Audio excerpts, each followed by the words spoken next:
Siema, tu wahacz. Może na pierwszy rzut oka tego nie widać, ale Skoda Enyaq przeszła lifting i w 2024 roku oferowana jest już w wersji po odświeżeniu. Na filmie powiem, co się zmieniło i jak te zmiany wpływają całościowo na odbiór Enyaq'a. Moje stwierdzenie o tym, że trudno jest zweryfikować od razu, czy Enyaq przeszedł lifting czy nie, wynika z faktu, że nadwozie tego samochodu praktycznie nie uległo zmianom. To znaczy, trzeba spojrzeć na tylną klapę, aby dostrzec, że tam napis Skoda ma inną czcionkę, a także, że zniknęły litery IV, bo teraz Enyaq to po prostu Enyaq, co w sumie ma sens, biorąc pod uwagę, że ten model nie miał nigdy odmiany spalinowej.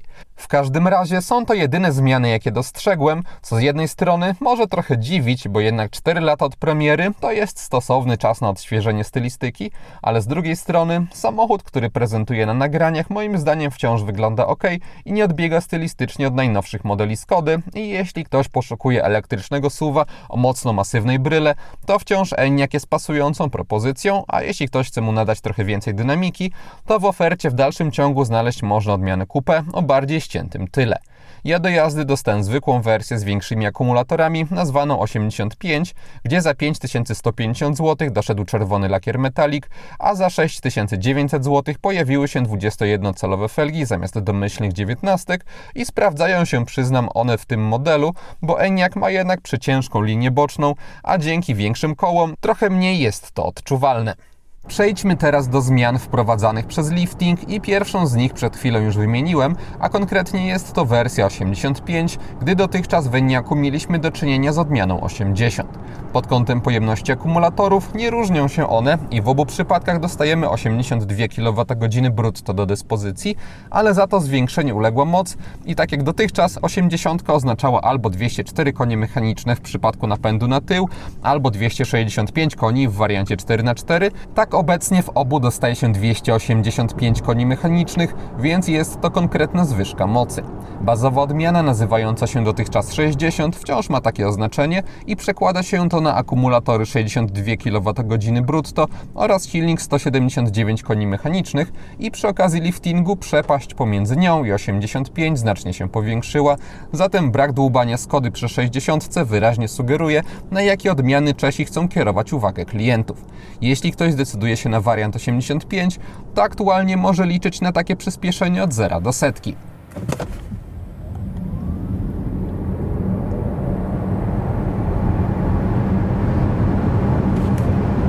Oraz takie od 90 do 140 km na godzinę.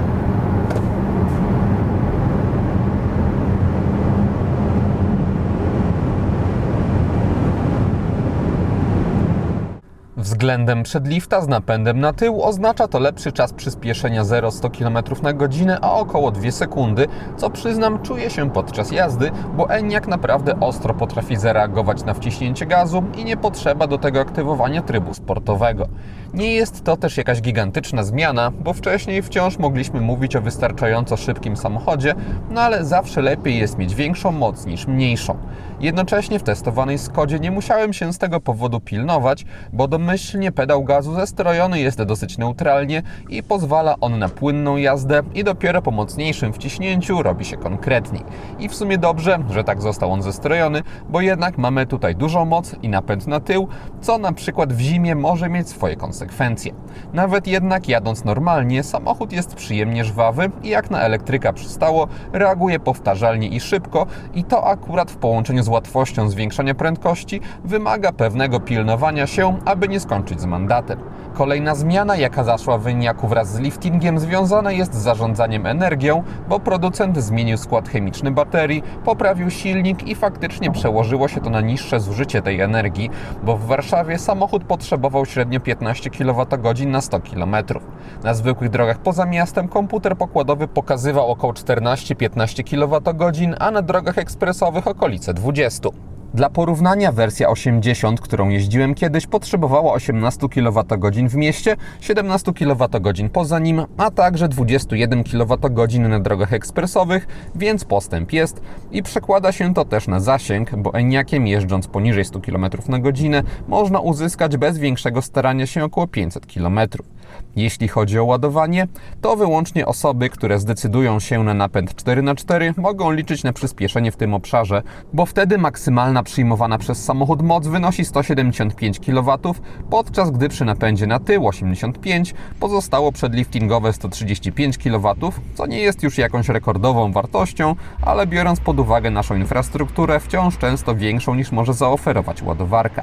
Co istotne, auto też podczas mojego ładowania nie miało problemów, aby swój maks wyciągnąć i moc spada w Enyaqu dosyć powoli i liniowo też. Przy 50% jest to około 125 kW, przy 75% 100 kW i dopiero w okolicach 80% mamy solidniejszy spadek do 60 kW. Takie wyniki uzyskać można oczywiście ładując samochód prądem stałym przez złącze CCS i czasowo przekłada się to na doładowywanie auta od 20 do 80% w lekko ponad 25 minut. Enyaq pozwala również korzystać z prądu zmiennego przez kabel typu drugiego i wtedy maksymalna moc, którą obsługuje, to rozsądne 11 kW. Lifting Enyaqa nie ingerował w projekt kokpitu i jeśli ktoś nie ma alergii na wystające tablety, to moim zdaniem ta kabina wciąż broni się swoim wyglądem i jakichś poważnych zmian nie wymagała. Nowe są za to w testowanym modelu multimedia. Zmiany nie są jakieś fundamentalne, bo część menu pozostała po staremu. Mamy też tutaj personalizowalne ekrany domowe, ale teraz tej personalizacji jest jeszcze więcej, ponieważ skróty na dolnej belce można sobie dostrajać, a także te górne. Nie ma tutaj teraz takiego jednego głównego menu, ale dzięki temu, że właśnie te wszystkie najważniejsze rzeczy można sobie pod kątem kolejności ustawić według swoich preferencji, to jest to moim zdaniem krok w dobrą stronę, jeśli chodzi o jakieś ustawienia, czy sterowanie samochodem wewnątrz poszczególnych modułów, audio czy też telefonu, no to nie ma z tym problemów, interfejs jest dobrze zaprojektowany, mamy też odpowiedniej wielkości ikonki, bardzo dobra jest szybkość działania, jakość obrazu to jest taki smartfonowy, tabletowy poziom, jest też bezprzewodowa integracja ze smartfonami, więc tak jak wcześniej też już nie mogłem za bardzo temu systemowi wiele zarzucić, tak teraz jest jeszcze lepszy. Nie podoba mi się tylko fakt, że wbrew temu, że Skoda przeprosiła się z fizycznymi panelami klimatyzacji, czego dowodem jest nowy Kodiaq czy Superb, w Enyaqu po liftingu się on nie pojawi, mamy tylko fizyczne przyciski do odparowywania szyb oraz przycisk do odpalania pełnoekranowego menu klimatyzacji, gdzie można zmieniać siłę nawiewu, kierunek, tego typu sprawy. Na belce tej dolnej wyciągnięte są wyłącznie temperatury, reszta opcji wymaga wejścia do menu. Nie jest to tragedia, bo można sobie chociażby taki widget na ekranie domowym odpalić i tutaj tym wszystkim sterować, no ale wciąż wolałbym, aby tutaj było coś fizycznego. Na tym rzędzie przycisków mamy też chociażby zmianę trybów jazdy, co jest wygodne, ponieważ niestety samochód nie zapamiętuje tego, który wybraliśmy ostatnio po ponownym odpaleniu silnika.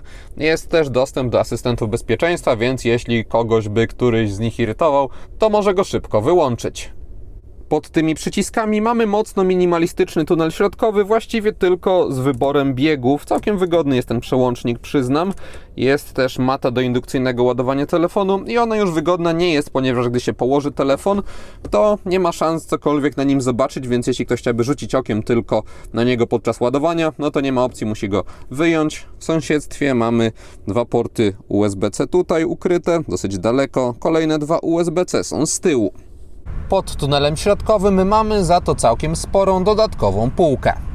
Malutkiego zestawu wskaźników w Enyaqu lifting nie zmienił, ale wcześniej już zostały one poprawione, ponieważ na początku produkcji mieliśmy tylko wskazania z asystentów bezpieczeństwa tutaj, na środku prędkość, zasięg, stan naładowania, a z lewej strony nawigację. Nie było komputera podróżnego, co jest aż trudne do uwierzenia. Teraz na szczęście się on pojawił, jest możliwość go wyświetlenia z prawej strony, dzięki czemu to rozwiązanie wciąż nie jest jakimś demonem, jeśli chodzi o funkcjonalność i warstwę informacyjną, ale dzięki temu teraz przynajmniej wszystkie te najważniejsze rzeczy tutaj są. Sterowanie tym komputerem odbywa się z prawej strony kierownicy, jest to wygodne, tak samo bezproblemowo steruje się z lewej strony systemem audio. Tempomat, za niego odpowiada joystick za kierownicą, niewidoczny, ale ergonomiczny, więc nie ma problemów, aby przyzwyczaić się do jego obsługi. Swoją drogą na kierownicy te elementy zmieniły się z połyskujących na matowe, wygląda to moim zdaniem lepiej niż kiedyś. Obracając tą kierownicą gdzieś na parkingach, przede wszystkim moją uwagę zwróciła zwrotność samochodu, bo pomimo tego, że Enyaq do najmniejszych nie należy, bo ma 465 cm długości i 188 cm szerokości, to wypada on rewelacyjnie, jeśli chodzi o średnicę zawracania i na różnych ciaśniejszych przestrzeniach naprawdę można to docenić i ułatwia to manewrowanie, chociaż też wymiarów się nie przeskoczy, a dodatkowo mamy tutaj minivanowy, trochę trudniejszy do wyczucia kształt przodu z pochyloną szybą i długim drugim podszybie.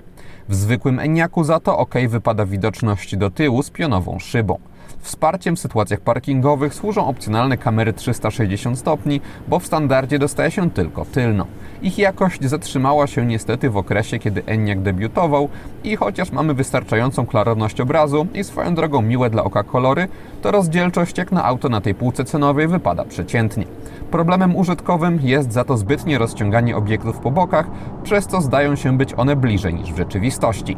Podróżując gdzieś w trasie, na co zasięg samochodu całkiem nieźle pozwala, Enyaq oferuje spory opór stawiany przez kierownicę bez względu na tryb i dużą pewność prowadzenia i czuje się, że płynny, taki spokojniejszy styl jazdy jest czymś, co testowana Skoda preferuje najbardziej. Dzięki całkiem dobrej bezpośredniości da się nią pojechać trochę ostrzej, ale osobiście nie czułem takiej potrzeby i jej dużą moc traktowałem jako coś na specjalne okazje i bardziej jakieś przyspieszenia na prostych kołach. Pod kątem zawieszenia też mamy tutaj nastawienie mocniej na wygodę podróży i nawet adaptacyjne zawieszenie DCC jakoś specjalnie w ten charakter nie ingeruje. To znaczy, ustawiając sport czuję się więcej, zwłaszcza tych mniejszych nierówności, ale nie czyni to z Enyaqu jakiegoś twardego samochodu, a też warto brać poprawkę, że do jazdy dostałem egzemplarz na największych felgach i na tej podstawie mówię te słowa. Ogólnie jak ktoś chce dobrze jeżdżącego, ale neutralnie wciąż zestrojonego elektryka, to Skoda w takim scenariuszu sprawdza się ok. Kamery 360 stopni czy zawieszenie DCC, a także trochę innych rzeczy, jak masaż fotela kierowcy, elektryka fotela pasażera, audio firmy Canton czy wyświetlacz head-up wprowadza pakiet Max kosztujący 34 300 zł. Poza tym mamy jeszcze w Enyaqu pakiety Plus i Advanced i o nie oparte są głównie możliwości doposażenia samochodu bez znanego historycznie ze Skody rozbudowanego cennika z dużą ilością pojedynczych opcji. Pakiety są jednak rozsądnie skrojone i te tańsze zawierają istotniejsze rzeczy jak matrycowe światło LED, a droższe dodają bariery w stylu wspominanego masażu, więc taka konfiguracja cennika nie jest problematyczna i lekko tylko doposażona zwykła odmiana 85 jest moim zdaniem tutaj wystarczająca do wygodnego podróżowania. W egzemplarzu testowym solidniejsze jednak doposażenie przełożyło się na jego cenę oscylującą wokół 310 000 złotych. Osoby chcące mieć więcej dodatków w standardzie mogą po liftingu wybrać debiutującą w Enyaqu odmianę Lorin i Clement, gdzie poza tym dochodzi też bardziej szlachetne wykończenie wnętrza. W innych wersjach również można jednak w tym aspekcie podziałać i na przykład w aucie testowym znalazł się pakiet EcoSuite z skórzaną tapicerką w kolorze, jak to nazywa Skoda, koniakowym. Jakość ogólnie stoi w egzemplarzu testowym na dobrym poziomie, mamy w widocznych miejscach estetyczne materiały, jedynie kręcić nosem można na skrzypiącą pod palcem konsolę centralną, na szczęście podczas jazdy dźwięków ona nie generowała.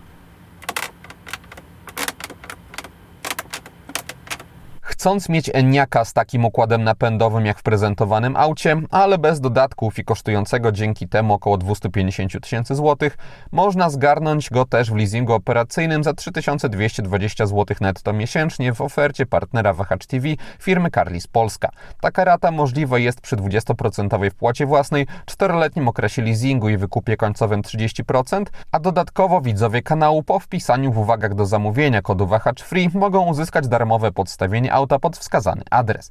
Link i kod do skopiowania znaleźć można w opisie filmu. Pakiet ambientowego oświetlenia wnętrza w Enyaqu składa się z LEDowych listew na drzwiach i desce rozdzielczej. Mamy też podświetlony schowek pod tunelem środkowym.